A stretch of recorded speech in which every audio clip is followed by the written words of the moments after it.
To solve for y in this proportion, we're going to use a cross product. I'm going to multiply these two together, and then I'm going to multiply these two together, and set them equal to each other. So we'll start with 5 and 1/5 times 7 and 1/7, and we're going to set that equal to 6 and 1/6 times y. So this is our equation. We're going to work this in pieces. The first thing I need to do on this side is rewrite each one of these fractions as improper fractions because we can't multiply with mixed numbers. 5 and 1/5 becomes 26/5, and 7 and 1/7 becomes 57.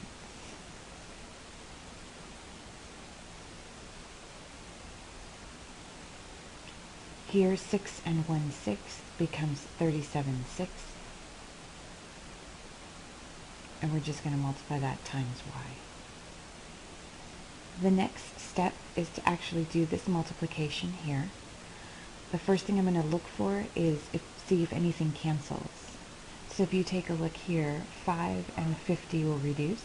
5 goes into 5 once. 5 goes into 50 10 times. And that's it.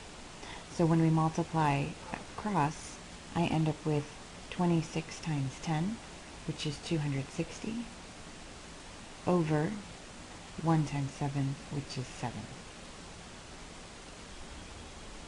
And we'll just bring down the rest of the equation. Bring down the equal sign. Bring down the 37 over 6y. The last thing I need to do in this problem is isolate my y. What we have to do is eliminate or get rid of the 37/6. The way to get rid of a number that's multiplied to your variable is with division. But I don't want to write divided by 37 over 6 because that's too complicated. What I can do is go back on the knowledge that dividing by a number is the same as multiplying by its reciprocal. And so that's what I'm going to do.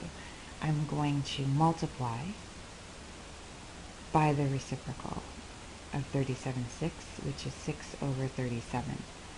And that's only legal if I do the same thing to both sides. So I'm going to go ahead and multiply this side also by 6 over 37. On the right-hand side of the equation, you will see that everything cancels. The 37 over 37 cancels.